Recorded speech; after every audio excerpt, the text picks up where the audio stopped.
Good morning বন্ধুরা, আমি টুমকি আবারও চলে এসেছি। দেখো আজকে ফ্রিজ থেকে মাছটা বার করে রেখেছি সকাল সকালই। এদিকে মেয়ে খেয়ে গেছে, মেয়ের আজকে কলেজে পরীক্ষা আছে, তাই মেয়ে আজকে খেয়ে চলে গেছে। এই যে দেখো, আগের দিন আমার শাশুড়ি মা কেটে রেখে দেয়, আর সজনে ডাঁটা দিয়ে আজকে মাছের ঝোল করব। আর দেখো আমার শাশুড়ি মা কেটে তারপরে বসেছে, আর এদিকে কাচাকাচির চলছে। আর বিছনা গোছানো হয়নি, এদিকে জামা কাপড়গুলো নিয়ে আসবো, তারপরে আবার এইগুলো যে কাচাকাচি হচ্ছে ওগুলো আবার মেলবো। দেখো সকালের টিফিন আজকে চিড়ে দই আর সাদা সাদা পাটালি গুড়গুলো এখন গরমকালে ওঠে না, তাল পাটালি, ওই পাটালি গুড় দিয়ে সবাইকে আজকে টিফিন দিয়েছি। আমার শাশুড়ি মাও খেয়েছে, আমিও খেয়েছি, সবাই খেয়েছে, আর আমার মেয়ে খায়নি। আচ্ছা, আজকে টকের ডাল, এই কদিন রোজই আমি টকের ডাল করব, কারণ খুবই গরম পড়েছে। যতক্ষণ না বৃষ্টি হবে ততক্ষণই টকের ডাল। দেখো ভাত বসিয়ে দিয়েছি, ভাতটাও ফুটছে আর ডাল রেডি হয়ে গেছে। বন্ধুরা তোমরা কেমন আছো? আমি বেশ ভালো আছি। দেখো যা গরম পড়েছে, এতে রোজই টকের ডাল খেলে ভালো লাগে বেশ। আমার মেয়ে আবার ভালোবাসে না অতটা। আর দেখো মাছগুলো বরফে ছিল, মানে বরফে ছিল বলতে কালকে এনেছিল অনেকটাই মাছ, তাই রেখে দিয়েছিলাম। তাই তাড়াতাড়ি, কারণ রোজ রোজ তো বাজারে যেতে পারে না, সময়ও হয় না, একটু বেশি করে মাছ এনে রাখে, নুন হলুদ মাখিয়ে রেখে দিচ্ছি। এবারে ভেজে পাতলা করেই ঝোল করব। আর যা গরম পড়েছে, পাতলা পাতলা ঝোলই ভালো লাগে, সজনে ডাঁটা দিয়ে ঝোলটা করব। বন্ধুরা আমার ভিডিও যদি ভালো লেগে থাকে প্রচুর লাইক কমেন্ট শেয়ার করো, আর পাশে থেকো টুমকি। তোমরা যেভাবে সাপোর্ট করছো সত্যি ভালো লাগছে। দেখো সকাল সকাল প্রচুর কাজ থাকে, তাড়াতাড়ি করে রান্না করছি। রান্না করে তো জানোই আমার বেরোতে হয়। এদিকে তেল শেষ হয়ে গেছে, সাদা তেলটা, তাই ভরছি।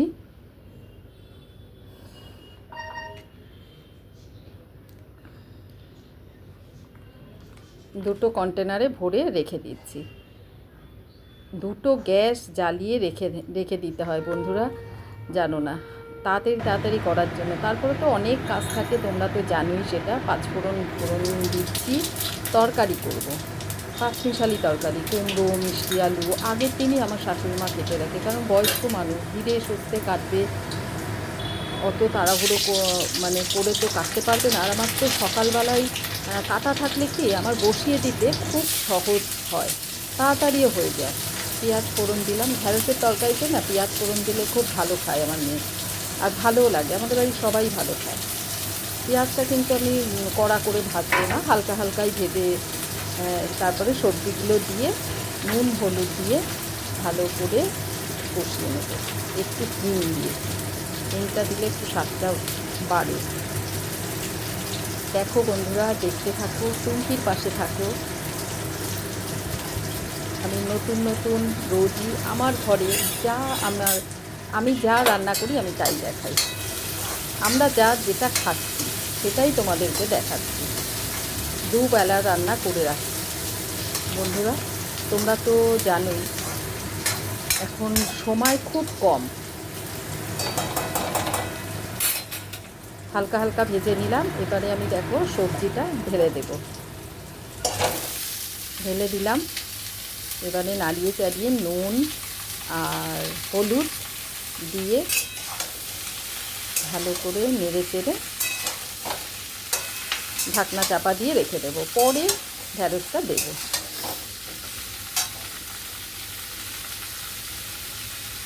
সকালে উঠে মানে তারপর তো অনেক কাজই থাকে, গোছানোর কাজ, পরিষ্কার করার কাজ, অনেক ধুলো পড়ে, সেগুলো তো থাকেই, সেগুলো তো আর বলার না। তারপরে তো বাসন তো অনেক পড়ে, টিফিনের বাসন পড়ে, এমনি বাসন পড়ে।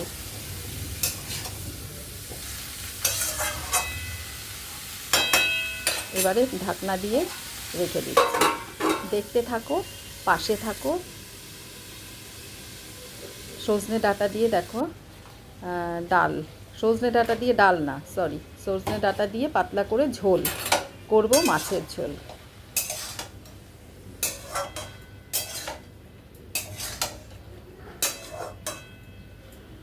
এবারে ঢ্যাঁড়সটা দিয়ে দিলাম। এবারে মিনিট 5 মতন ঢেকে রেখে দেবো, সেদ্ধ হয়ে যাবে। নামানোর আগে একটুখানি মিষ্টি দিয়ে নামাবো। বেশি মিষ্টি দেবো না, কারণ মিষ্টি আলুটা যেহেতু আছে, মিষ্টি আলুটাও তো মিষ্টি, তার জন্য। এবারে কড়াইতে, এপাশের কড়াইতে বসিয়ে দিলাম গ্যাসে তেল। মাছ রেডি করব। তেলটা গরম হয়ে গেছে, এবারে একটুখানি কড়াইতে নাড়িয়ে চাড়িয়ে নিই। মাছ ভাজবো, 2-3টে করে মাছ ভেজে ভেজে নেব। দেখতে থাকো, পাশে থাকো। আর প্রচুর প্রচুর আমার যদি মিনি ব্লগটা যদি ভালো লেগে থাকে, শেয়ার করো।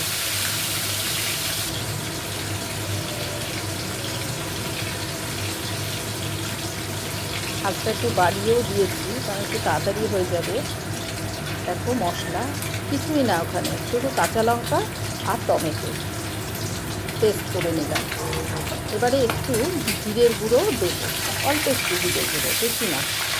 এই যে বললাম পাতলা করে ঝোল করব, যা গরম পড়েছে। তেলটা না একটু ভালো করে গরম না হলে না, মানে মাছটা ভেঙে যাওয়ার সম্ভাবনা থাকে। একটু ভেঙে গেছে, গরম করেছি, তাও আরেকটু গরম করা উচিত ছিল। পরেরটা আবার হবে না, তেলটা অতিরিক্ত গরম হয়ে যাচ্ছে। তরকারিটা প্রায় রেডি হয়ে এসছে, আরেকটু হবে। আরেকটু ঢাকনা চাপা দিয়ে রেখে দিলেই হয়ে যাবে। গরমের তরকারিতে ঢ্যাঁড়সের তরকারি বেশ ভালো লাগে গরমের দিনে। দেখো এবারে মাছটা আমি উল্টে দেব।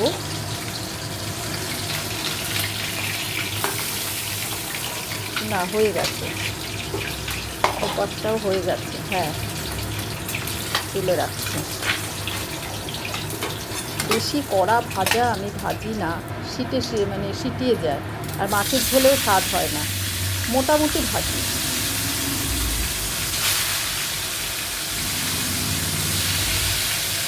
প্রচণ্ড গরম, প্রচণ্ড গরম বন্ধুরা। একদিকে ক্যামেরা, একদিকে মানে কি বলবো আর রান্না। তোমরা কেউ স্কিপ করে দেখো না বন্ধুরা। এটা একটু কড়া ভাজা হয়েছে, কারণ এপাশে একটু কাজ করতে এসেছিলাম, ঘরের বিছানাটা একটু গোছাতে এসেছিলাম, এই জন্য একটু বেশি ভাজা হয়ে গেছে। একে একে সব ভেজে নিচ্ছি। টমেটো, কাঁচা লঙ্কা আর অল্প একটু জিরের গুঁড়ো দিয়ে এই দিয়ে আমি রান্না করবো মাছের ঝোলটা। সজনে ডাঁটা আর কিছুই দেবো না, পাতলা করে ঝোল। এদিকে আমার রেডি হয়ে গেছে দেখো তরকারিটা এবার তুলে রাখলাম। আর মশলাটা দেখো ঢেলে রাখলাম। ওর মধ্যে আমি হলুদ গুঁড়ো দেবো, জিরে গুঁড়ো দেবো। জিরে গুঁড়োটা দিলাম অল্প একটু, সামান্য কিছু। হলুদ দিলাম। একে একে সব মশলা দিয়ে, নুন, লঙ্কার গুঁড়ো দেবো না, কাঁচা লঙ্কা দিয়েই রান্নাটা করবো। সজনে ডাঁটার উপর দিয়ে করছি যেহেতু পাতলা করে ঝোল, ওখানে আমি দিই না শুকনো লঙ্কা, পাতলা করেই ঝোলটা করবো। আর যা গরম পড়েছে। হয়ে গেছে মাছ আমার ভাজা। এবারে আমি ফোড়ন দেব। দেখো কি ফোড়ন দিই, জিরে দেব। আমি কালো জিরে দিয়ে করি, যেহেতু আজকে কাতলা মাছ, এর জন্য জিরেটা দিলাম। কালো জিরেটা দিয়ে আমি পমফ্রেট মাছে, ভোলা মাছে, ওগুলোতে কালো জিরে দিই। জল দিয়ে গুলে রেখে দিয়েছি। এবারে একটু সাঁতলে নিই। তেল যখন বেরোবে কষে গিয়ে, তখন আমি সজনে ডাঁটাটা দেব। সজনে ডাঁটা সেদ্ধ হতে বেশি টাইম লাগে না বন্ধুরা, তোমরা তো জানোই। ঢাকনা দিয়ে রেখে দিলাম।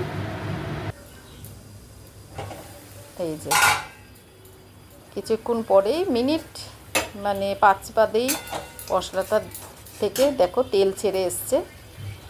এবারে সজনে ডাঁটাগুলো দিয়ে দিলাম।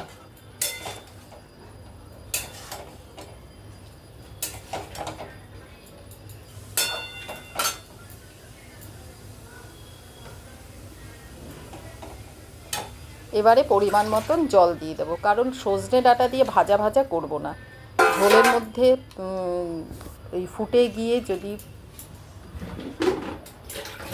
ফুটবে, আর এর স্বাদটা আলাদা। ভাজা ভাজা করলে মানে তেলে ভাজা করলে ভালো লাগে না, ওর উপকারিতাটা দেয় না। এবারে ফুটুক, তারপরে মাছ ছাড়বো।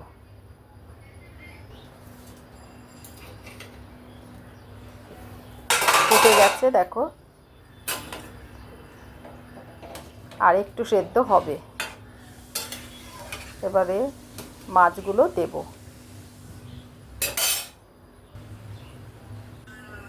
এবারে সেদ্ধ হয়ে গেছে দেখো, কালার দেখলেই বোঝা যায়। তখন একটু বেশি সবুজ সবুজ ছিল, তাই না বন্ধুরা? দেখো এবারে মাছগুলো ছেড়ে দিচ্ছি। আমাদের রোজ রোজ রান্না করতে করতে মানে দেখেই বোঝা যায় মাছটা, সবজি মাছ কীরকম কী কতটা কী হলো রান্না। এবারে দিয়ে দিলাম মাছগুলো একে একে সব। ঝোলের মধ্যে একটু ফুটবে, তবে দিয়ে তো ঝোলটা স্বাদ হবে। বন্ধুরা তোমরাও কি এরকম করো? তাহলে কমেন্টে একটু জানিও।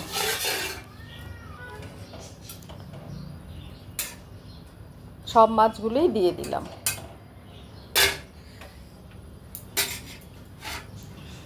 এবারে একটু ঢাকনা চাপা দিয়ে একটু রেখে দেব, যাতে মাছগুলো ফুটে ঝোলটার স্বাদ বাড়িয়ে দেয়। পাতলা পাতলা ঝোল গরমকালে তোমরাও বন্ধুরা করো, করে খাও, এরকম ভালো লাগবে। ফুটে গেছে দেখো, এবারে আমি নামিয়ে দেব।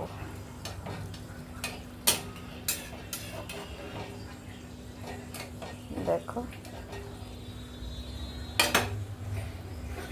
হয়ে গেছে। এবার গ্যাসটা আমি নিভিয়ে দিলাম। আমার এই ব্লগটা যদি ভালো লেগে থাকে প্লিজ লাইক কমেন্ট করতে ভুলো না। আর টুমকির পাশে থেকো, যেভাবে তোমরা থাকছো খুব ভালো লাগছে। আর আজকের মতন এটুকুনি। দেখো অন্য একটা দিন আবার অন্য কিছু নিয়ে চলে আসবো। অন্য কিছু বলতে ডাল মাছ তরকারি তো নিত্য 30 দিনের। এই টাটা।